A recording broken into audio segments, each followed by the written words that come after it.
Shalom, selamat hari Minggu, selamat berjumpa kembali di dalam ibadah pada hari ini. Sungguh waktu yang sangat indah ketika Tuhan memberikan kesempatan kepada kita untuk datang ke hadirat-Nya yang suci, menaikkan puji-pujian kepadanya. Dan kita, orang-orang pilihannya, adalah bukti dari setiap karya Tuhan. Kita naikkan pujian, bukti kebesaran.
Dan biarlah setiap pujian kami menjadi ukupan yang harum di hadapan-Mu.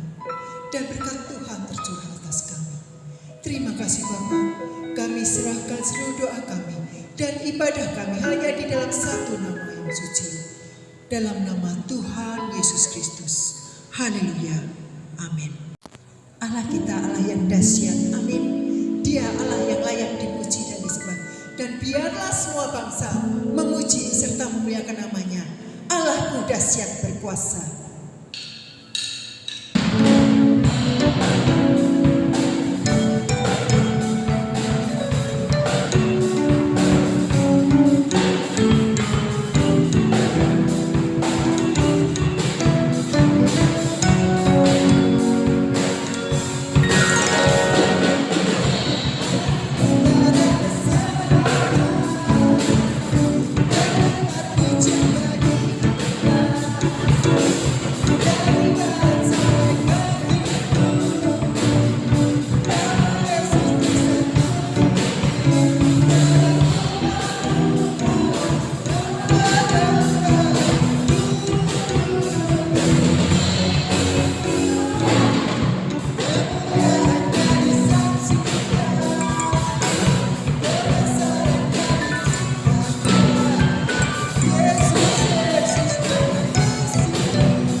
Dialah Raja di atas segala raja yang layak dipuji dan disembah.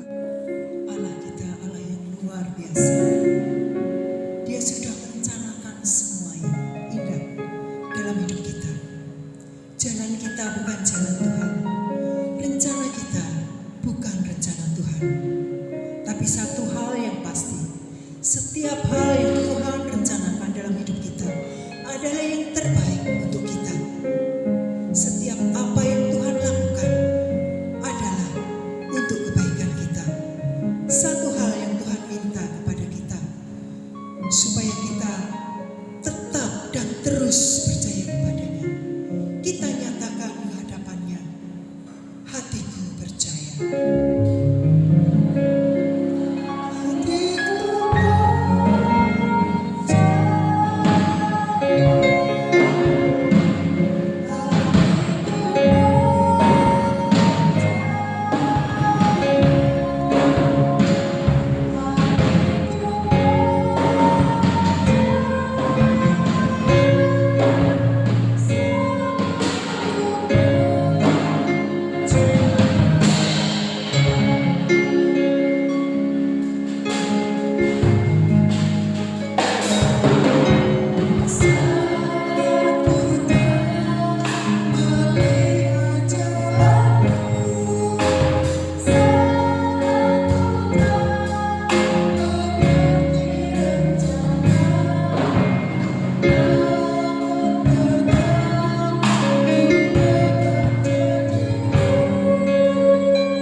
Shalom, Bapak Ibu yang saya kasih dalam Tuhan.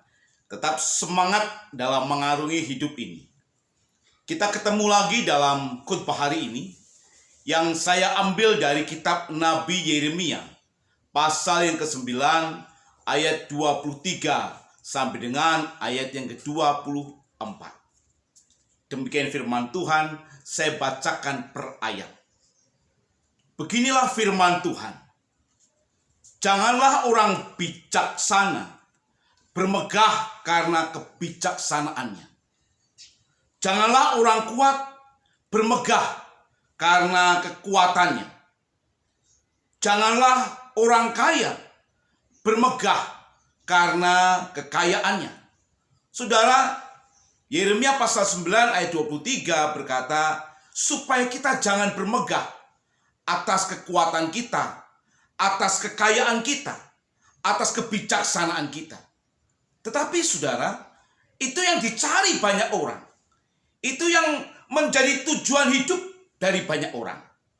Sehingga yang terjadi adalah banyak orang yang tidak mau mencari Tuhan, tetapi justru mencari kepandaian, mencari kekayaan, mencari kekuasaan. Kita sampai kepada COVID-19 yang menjadi ketakutan banyak orang. Nah saudara, saya mendengar satu cerita dari Menko Polhukam yang menceritakan bahwa di daerah Jawa Timur ada seorang yang kaya raya. Tetapi ketika dia sakit COVID-19, dia harus antri di rumah sakit, tetapi akhirnya jiwanya tidak tertolong dan meninggal dunia. Kekayaannya tidak bisa membeli nyawanya. Segala harta bendanya tidak bisa mengembalikan nyawanya lagi.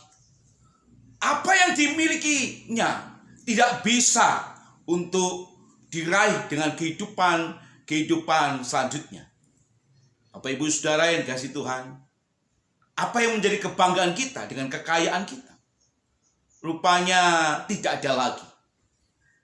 Ada seorang profesor dari sebuah universitas yang dimana dia konsen kepada kesehatan yang mengacu kepada kedokteran. Di wabah COVID-19 ini, dia harus sakit.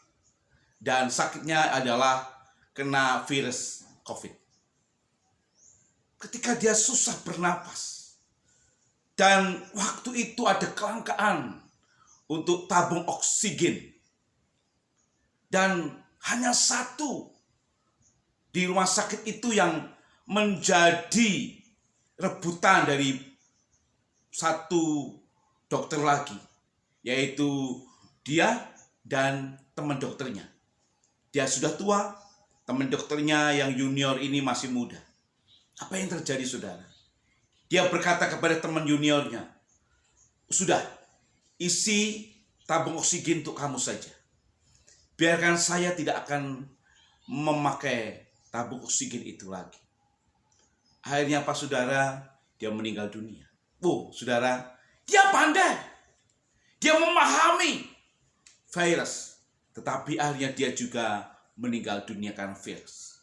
Saudara yang dikasihi Tuhan, apa yang menjadi kebanggaan kita?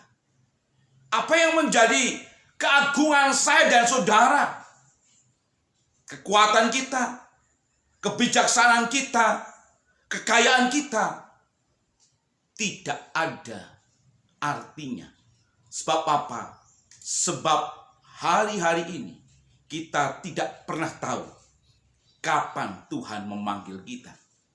Itu sebabnya pastikan saya dan saudara sekarang mempunyai tujuan hidup yang jelas. Saya dan saudara mempunyai satu tujuan hidup yang jelas. Itu sebabnya saudara, dalam bahasa Latin ada satu ungkapan yang disebut dengan summum bonum, yang berarti kebaikan tertinggi akan menularkan semua yang ada di sekelilingnya. Dan itu kemudian menjadi baik semua. Sumun bonum. Saudara, apa ya tujuan kita hari-hari ini? Kalau tujuan kita mencari Tuhan, kalau tujuan kita mengupayakan Tuhan, saya yakin semua akan baik. Tapi kalau tujuan saudara salah, maka yang terjadi semuanya akan salah.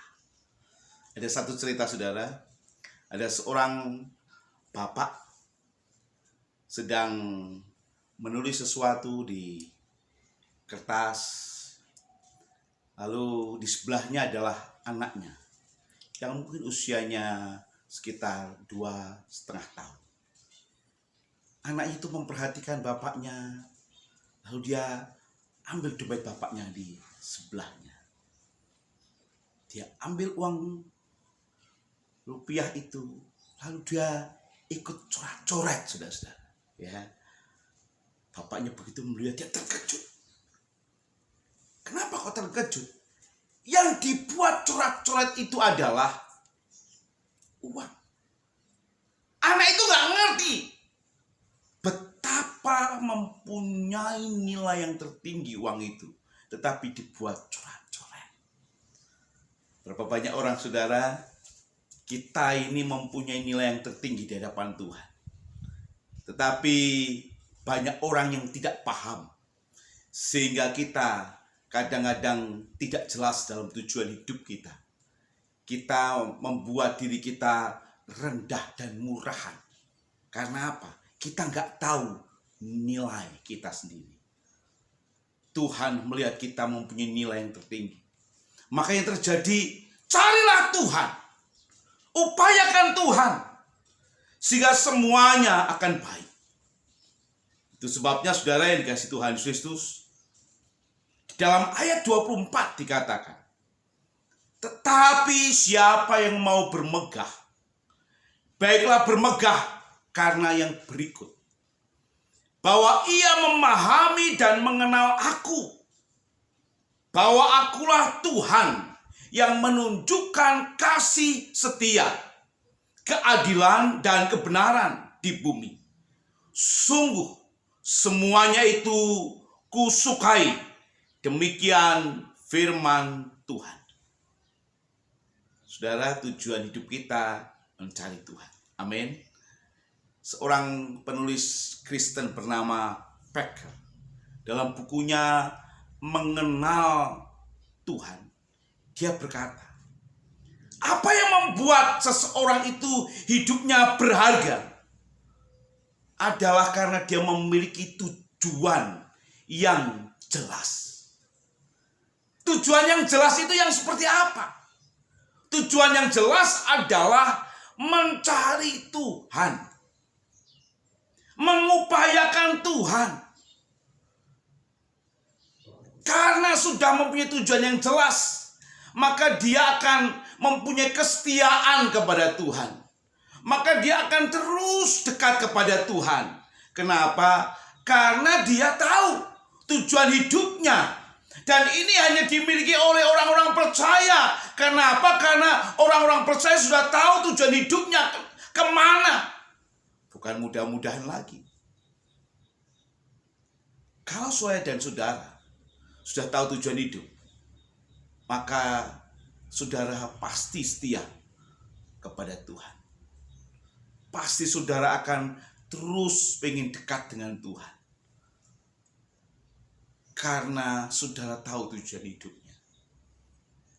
Pak, bagaimana mungkin saya nggak punya harta kalau hanya kepada Tuhan? Pak, bagaimana mungkin saya bisa pandai kalau hanya kepada Tuhan? Saudara yang dikasihi Tuhan Yesus Kristus, sekali lagi saya berkata dalam istilah bahasa Latin, sumun bonum. Kalau kita mencari sesuatu kebenaran yang lebih tinggi, maka semuanya akan diserahkan kepada kita. Kalau saudara dan saya mencari Tuhan, pastikan kita akan memperoleh sesuatu yang besar, entah itu harta, entah itu kepandaian, Tuhan berikan kepada saya dan saudara. Tetapi yang jelas, carilah Tuhan. Nah, kalau mencari Tuhan bagaimana? Ini mencari Tuhan bukan sekedar retorika, atau bukan sekedar kita hanya melihat teori-teori teologi, bukan. Banyak orang berkata, aku mau mencari Tuhan. Saya harus belajar Alkitab, saya harus belajar teologi, saya harus belajar semua yang berbau-bau teologi. Saya cari itu. Itu benar. Dan itu gak masalah. Tetapi itu bukan yang paling utama. Kenapa Bapak Ibu Saudara? Banyak teolog juga keblinger. Banyak teolog juga akhirnya gak mempercayai Tuhan. Kenapa? Karena dia lebih mengedepankan ilmunya, kepandaiannya, kognitifnya dibanding pencariannya kepada Tuhan. Tetapi yang benar yang mana? Mencari Tuhan itu. Ini yang paling benar, saudara. Yaitu apa? Mencakup bagaimana pergumulan kita, kedekatan saya dan saudara yang paling dekat kepada Tuhan, mengenal Tuhan semakin hari semakin mendalam, mengenal Tuhan semakin hari semakin dekat, mengenal Tuhan semakin hari semakin akrab. Itu yang Tuhan mau buat saya dan saudara kerjakan. Ya, artinya apa saudara? Artinya kalau kita mencari Tuhan, artinya kalau kita mencari Tuhan, yang terjadi adalah kita ini menyerahkan hidup kita kepada Tuhan dan kita semakin intens dengan Tuhan. Amin. Ya. Jadi saudara, saya ingin berkata, bukan sekolah teologi itu salah, bukan. Atau saudara mencari buku-buku teologi salah, bukan. Itu baik. Tetapi pastikan saudara, yang lebih daripada itu adalah bagaimana hubungan akrab saudara dengan Tuhan. Itu yang paling utama buat saya dan saudara dalam mencari Tuhan. Kalau sudah itu yang terjadi, bagaimana punya hubungannya intens dengan Tuhan, maka pastikan saya dan saudara akan menyerahkan hidup saudara seluruhnya, totalitas kepada Tuhan. Kenapa? Karena yang dicari Tuhan lebih utama daripada yang lain. Nah, saudara yang dikasihi Tuhan Yesus Kristus, kalau kita perhatikan bersama-sama dalam kitab Filipi pasal 3 ayat 7-8. Kita perhatikan bersama-sama. Tetapi apa yang dahulu merupakan keuntungan bagiku, sekarang kuanggap rugi karena Kristus. Malahan segala sesuatu kuanggap rugi karena pengenalan akan Kristus Yesus, Tuhanku, lebih mulia daripada semuanya. Oleh karena Dialah aku telah melepaskan semuanya itu dan menganggapnya sampah supaya aku memperoleh Kristus. Loh, saudara yang dikasihi Tuhan, siapa Rasul Paulus? Seorang ahli Taurat, seorang anggota Sanhedrin, satu kelompok yang sangat terhormat pada waktu itu, seorang yang mempunyai kepandaian di atas rata-rata, karena dia adalah seorang murid dari Rabi Gamaliel. Tidak ada sesuatu yang kurang dalam diri Paulus. Semuanya sudah tercukupi, semuanya sudah tercapai. Tetapi Bapak Ibu Saudara, ketika Paulus ini ketemu Tuhan, ketika Paulus lebih intens hubungannya dengan Tuhan, ketika Paulus lebih dekat dengan Tuhan, apa yang Paulus katakan? Dikatakan, semua yang aku miliki ku anggap rugi Karena pengenalanku kepada Kristus itu semakin hari semakin besar, semakin hari semakin lebih utama, semakin hari semakin tidak ada nilai yang dapat menyamainya. Itu sebabnya Paulus berkata, semua masa laluku, semua apa yang dikatakan dengan jabatan, semua apa yang dikatakan dengan kekayaan, semua apa yang dikatakan dengan kepandaian, Paulus berkata itu sampah. Karena aku tahu, aku sudah menemukan tujuan hidup yang lebih utama, yaitu apa? Mengenal Tuhan Yesus Kristus. Amin. Ya, Bapak Ibu yang dikasihi Tuhan, pertanyaannya, tujuan hidup saya dan saudara apa sekarang? Mencari kekayaan? Kita belum tahu kapan Tuhan menghendaki kita. Mencari kepandaian, kekuasaan, kita juga belum tahu kapan Tuhan memanggil kita. Tetapi kalau mencari Tuhan, maka jerih lelah kita tidak sia-sia. Nah, saudara yang dikasihi Tuhan Yesus Kristus, kalau kita lebih dekat dengan Tuhan, semakin hari semakin melekat kepada Tuhan, maka pastikan kita semakin sama dengan Kristus Yesus. Kita semakin sama dengan Kristus Yesus. Kenapa saudara? Kita dekat. Kita punya hubungan tersendiri dengan Kristus. Maka ketika kita melihat Kristus, kita pasti otomatis kita akan meniru Kristus. Itu sebabnya saudara yang dikasihi Tuhan Yesus Kristus, pastikan kalau saya dan saudara semakin hari semakin mengenal Kristus, kita akan semakin sama dengan Kristus Yesus. Dalam Kolose pasal 3 ayat 10 dikatakan, dan telah menggenakan manusia yang baru, yang terus-menerus diperbarui untuk memperoleh pengetahuan yang benar menurut gambar kaliknya. Ya, menurut gambar kaliknya. Jadi kalau saya dan saudara ini semakin dekat dengan Tuhan, kita semakin serupa dengan Kristus, dan yang terjadi kita imago Dei kembali. Segambar serupa dengan Allah kembali. Hidup kita semakin hari semakin segambar serupa dengan Allah kembali. Peristiwa di Taman Eden, di mana gambaran Allah rusak. Begitu kita mengenal Kristus, kita semakin hari semakin diperbarui. Semakin hari kita semakin kembali serupa dengan Kristus. Semakin hari kita semakin segambar dengan Kristus Yesus, yaitu Allah yang menciptakan kita. Bapak Ibu yang dikasihi Tuhan Yesus Kristus, pastikan kita semakin erat dengan Tuhan. Tetapi pertanyaannya adalah, apakah kita semakin erat dengan Tuhan? Atau kita semakin erat dengan dunia? Kalau kita semakin erat dengan dunia, kita juga akan semakin serupa dengan dunia.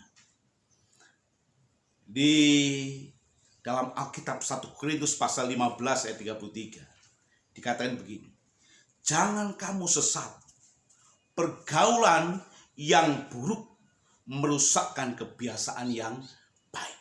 Ya, ini adalah firman Tuhan yang juga menjadi satu pemahaman orang Yunani pada waktu itu. Kalau kita bergaul dengan orang baik, maka kita juga akan baik. Tetapi sebaik-baiknya kita, kalau kita bergaul dengan orang yang tidak baik, dengan orang yang jahat, maka kita juga akan terpengaruh. Saudara pastikan, kita bersama dengan Tuhan, semakin serupa dengan Tuhan. Pastikan bahwa kita sudah mencari Tuhan, mempunyai tujuan hidup yang jelas dalam mencari Tuhan. Kekayaan, kekuasaan, dan segala kepandaian kita bukan tujuan hidup kita. Tetapi tujuan hidup saya dan saudara adalah mencari Tuhan. Amin. Kita berdoa. Terima kasih Tuhan, Engkau memberkati kami. Dan kami percaya, ajar kami untuk semakin dekat dengan-Mu. Dalam nama Tuhan Yesus Kristus kami berdoa. Amin. Saudara yang dikasihi Tuhan, mari kita belajar mentaati kebenaran firman Tuhan. Firman Tuhan katakan, bawalah seluruh persembahan dan persepuluhan ke dalam rumah Tuhan. Mari kita membawa persembahan bagi Tuhan. Silakan saudara persiapkan persembahan saudara, dan silakan saudara berdoa bersama dengan saya. Dan kemudian saudara bawa ke dalam gereja. Gereja akan menantikan saudara dari jam 8 sampai dengan jam 10 pagi. Kita berdoa kepada Tuhan dan mengakhiri ibadah kita. Tuhan Yesus, Engkau memberkati kami. Inilah persembahan kami, Tuhan. Inilah perpuluhan kami, Tuhan. Biarlah Engkau berkenan menerimanya sebagai ukupan yang harum bagi kemuliaan. Dan biarlah gereja bisa melayani dan mengelola persembahan ini dengan baik. Tuhan, berkatilah setiap pribadi yang dengan penuh sukacita membawa persembahan dan perpuluhan. Dan ketika kami akan kembali dalam aktivitas kami di rumah, biarlah Tuhan memberkati kami.